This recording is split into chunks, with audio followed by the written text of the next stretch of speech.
یہی کہ زرناب کو یہاں سے کس طرح لے جانا ہے، یہ بات تو ثابت ہو چکی ہے کہ وہ اپنی خوشی سے ہمارے ساتھ روانہ نہیں ہوگا، اس کے ساتھ زبردستی کرنا پڑے گی۔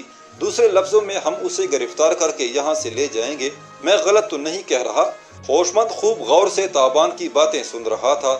یکایک اسے احساس ہوا کہ تابان باتوں میں لگا کر اس کی خفگی دور کرنے کی کوشش کر رہا ہے۔ وہ ایک بار پھر ہتے سے اکڑ گیا، بیزاری سے بولا، ٹھیک ہے، جو تمہاری سمجھ میں آئے کرو، دنیا جہاں کی عقل تمہارے ہی دماغ میں تو گھسی ہوئی ہے۔ اس کے بعد اس نے روٹی ہوئی بیوی کی طرح منہ پھیرا اور ادھ بجھی انگیٹھی کے پاس بیٹھ کر اپنی غضب کی سوجی ہوئی آنکھ پر ٹکور کرنے لگا۔ رات تاریک اور خشک تھی۔ جب خیمے میں جاگال اور ہوشمند کے خراٹے گونجنے لگے تو تابان بائستگی اپنی جگہ سے اٹھ گیا۔ آج وہ وہی کام کرنے جا رہا تھا جو کل رات ہوشمند نے کیا تھا۔ کل ہوشمند کی مہم جوئی سے تابان بے خبر تھا، آج رات تابان کے منصوبے کی ہوشمند کو خبر نہیں تھی۔ تابان نے سردار جاگال کا خمدار خنجر اپنی کمر سے اڑسا اور دبے پاؤں اس احاطے میں پہنچ گیا جہاں چرواہوں کے گھوڑے بندھے رہتے تھے۔ اس استبل نما جگہ سے اس نے کچھ راسے سمیٹ کر کمند کی شکل میں جوڑ لی، پھر ایک تندرست گھوڑا لیا اور اس کے ساتھ پیدل چلتا ہوا پڑاؤ سے نکل آیا۔ رکوالی کے کتوں سے کافی فاصلے پر جا کر اس نے گھوڑے کی پیٹھ سنبھالی اور جزیرے کے شمالی ساحل کی طرف روانہ ہو گیا۔ تاریک راستوں پر قریباً 2 کوس کا فاصلہ طے کر کے وہ جزیرے کے انتہائی شمال میں پہنچ گیا۔ اس جگہ جزیرے کی آبادی بہت گنجان تھی، جگہ جگہ مخروطی میناروں والی عبادت گاہیں اور پون چکیاں نظر آ رہی تھی۔ راستے سیدھے تھے اور ایک دوسرے کو زاویہ قائمہ پر قطع کرتے تھے۔ ان راستوں کے دونوں اطراف خوبصورت مکانات اور بازار تھے۔ رات کافی ہو چکی تھی، مشعل بردار پہرےداروں کے علاوہ اکا دکا افراد ہی نظر آ رہے تھے۔ ہوشمند کی فراہم کردہ معلومات کے ذریعے تابان اس شاندار مکان کے سامنے پہنچ گیا جو دور دراز جزیرے میں زرناب مقدونی کا مسکن تھا۔ تابان مکان کے سامنے رکنے کے بجائے آگے بڑھتا چلا گیا اور طویل چکر کاٹ کر عقب کی ایک اندھیری گلی میں پہنچ گیا۔ اس طرف روشنی تھی اور نہ پہرا۔ وجہ یقیناً یہی تھی کہ اس طرف سے مکان کے اندر داخل ہونا ناممکن تھا۔ ایک سیدھی سپاٹ دیوار بالائی منزل کی چھت تک چلی گئی تھی۔ اس تاریک گلی میں پہنچ کر تابان نے گھوڑا ایک طرف باندھ دیا، پہلے جوتے اتار کر خرجین میں رکھے، پھر فراق بھی اتار دیا۔ اب اس کے جسم پر ایک لنگوٹی کے سوا اور کچھ نہیں تھا۔ خنجر لنگوٹی میں اڑس کر اس نے خود ساختہ کمند تامی اور عمل کے لیے تیار ہو گیا۔ چند ہی لمحے میں وہ مکان کی چھت پر پہنچ چکا تھا اور نیچے جانے والے زینوں کی طرف بڑھ رہا تھا۔ اس کی حرکات و سکنات میں بلا کی پھرتی تھی۔ مکان کے مکینوں سے اس کی پہلی ملاقات زینوں کے درمیان ہوئی۔ یہ ایک تنومند خادم تھا جو غالباً چھت پر ہونے والی آہٹ سن کر اوپر آ رہا تھا۔ یکایک تابان اندھیرے سے نکلا اور موت بن کر اس سے لپٹ گیا۔ اس کا ایک ہاتھ مد مقابل کے منہ پر آیا اور دوسرے نے اتنی صفائی سے اس کی شہرک کاٹ ڈالی کہ دیر تک مقتول کو بھی اس سانحے کی خبر نہیں ہوئی ہوگی۔ گرم خون ایک دھار کی طرح تابان کے ننگے پاؤں پر گرا۔ مرنے والے کے جسم نے چند جھٹکے کھائے اور تابان کے آہنی بازوؤں میں جھول گیا۔ تابان نے اسے گھسیٹ کر زینوں کے تاریک ترین کونے میں سمیٹ دیا اور خون آلود خنجر کو صاف کرتا ہوا بالائی منزل پر آ گیا۔ ایک شخص سے نمبر آزما ہونے کے بعد اس کے جسم میں جیسے پارا بھر گیا تھا۔ وہ کسی آسیب کی طرح چند ہی لمحوں میں پوری منزل پر گھوم گیا۔ اس چھت کے نیچے اب کل 2 خادم تھے، ایک مرد اور ایک عورت۔ عورت جو باورچن تھی مطبخ کے اندر ہی ایک بوسیدہ قالین بچھا کر لیٹی ہوئی تھی۔ وہ یا تو جاگ رہی تھی یا بہت کچی نیند میں تھی۔ جو ہی تابان نے مطبخ میں قدم رکھا وہ ہڑبڑا کر اٹھ بیٹھی۔ اس کی آنکھیں چند ساعت کے لیے تابان پر مرکوز رہیں، پھر دہشت سے پھیلتی چلی گئیں۔ آنکھوں کے ساتھ ساتھ اس کا منہ بھی کھلنا شروع ہوا۔ یقیناً وہ ایک لرزہ خیز چیخ بلند کرنے کے لیے پھیپڑوں میں سانس بھر رہی تھی۔ یہ سب کچھ تابان نے ساعت کے ایک مختصر حصے میں دیکھا۔ پھر وہ بجلی کی طرح تڑپ کر عورت پر آیا۔ اس کے ایک ہاتھ نے عورت کا منہ ڈھانپا، دوسرے ہاتھ سے خمدار خنجر اس کی گردن پر رکھ دیا۔ وہ دیوانہ وار مزاحمت کر رہی تھی۔ چند لمحوں کے لیے تابان کی سمجھ میں کچھ نہ آیا کہ وہ اس عورت کا کیا کرے۔ پھر اس نے جھنجھلا کر اپنے بازو کو حرکت دی اور عورت کا سر پوری شدت کے ساتھ فرش سے ٹکرا دیا۔ یہ ایک غیر معمولی ضرب تھی۔ عورت کا سر پھٹ گیا اور اس کے ناک منہ سے خون کے فوارے جاری ہو گئے۔ وہ تھوڑی دیر اینٹتی رہی، پھر یک بارگی تڑپ کر اس کا جسم ساکت ہو گیا۔